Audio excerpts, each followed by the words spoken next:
Je lis du livre de Somme, chapitre 55, les versets 22 et 23, ce qui suit.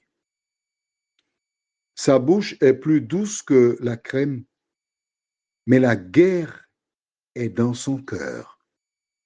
Ses paroles sont plus onctueuses que l'huile, mais ce sont des épées nues. Remets ton sort à l'Éternel, et il te soutiendra. Il ne laissera jamais chanceler le juste.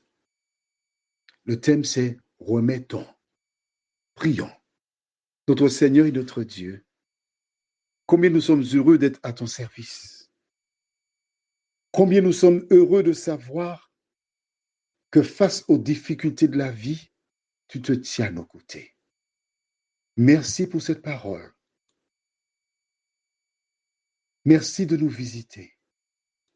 Aide-nous à la lire plus souvent, la Bible, nous t'en prions, au nom de Jésus et pour ta gloire éternelle. Amen. Voici une situation qui est particulière. Pour mieux comprendre, nous allons lire à partir du verset 12. La méchanceté est au milieu d'elle, et la fraude et la tromperie ne quittent point cette place. Ce n'est pas un ennemi qui m'outrage, je le supporterai.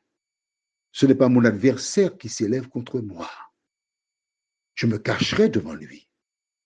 C'est toi que j'estimais mon égal, toi mon confident et mon ami. Ensemble, nous vivions dans une douce intimité. Nous allions avec la foule à la maison de Dieu. Que la mort les surprenne, qu'ils descendent vivants au séjour des morts, car la méchanceté est dans leur demeure. Au milieu d'eux, et moi, je crie à Dieu, et l'Éternel me sauvera. Le soir, le matin et à midi, je soupire et je gémis, et il entendra ma voix. Il me délivrera de leur approche et me rendra la paix. Car ils sont nombreux contre moi. Dieu entendra et il les humiliera, lui qui de toute éternité est assis sur son trône. Car il n'y a point en eux de changement, et ils ne craignent point Dieu. Ils portent la main sur ceux qui étaient en paix avec lui. Ils violent son alliance. Voici le panorama, le descriptif de la vie de David. Environné de traites, de dangers. Au verset 22, il dit, sa bouche est plus douce que la crème, mais la guerre est dans son cœur.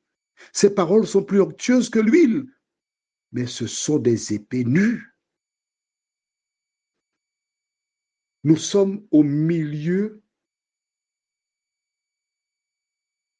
d'une horde de lions prêts à dévorer. Tu vois des personnes qui te saluent, qui te sourient, qui sont jeunes. Comment vas-tu? Tu vas bien? Ah, j'ai pensé à toi. Des macaques. Mais lorsqu'elle te dit, j'ai pensé à toi, en fait, ce qu'on veut te dire, je t'ai découpé avec ma langue. Je t'ai assassiné avec ma langue. Que dois-tu faire? Verset 23.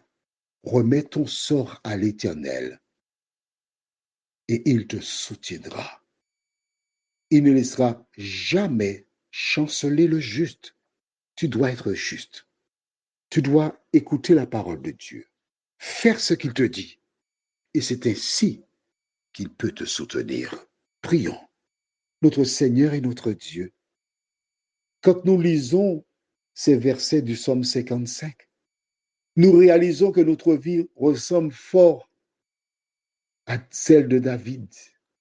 Nous réalisons comment nous sommes en danger, mais nous sommes heureux de savoir que tu es près de nous et tu n'abandonneras jamais tes enfants.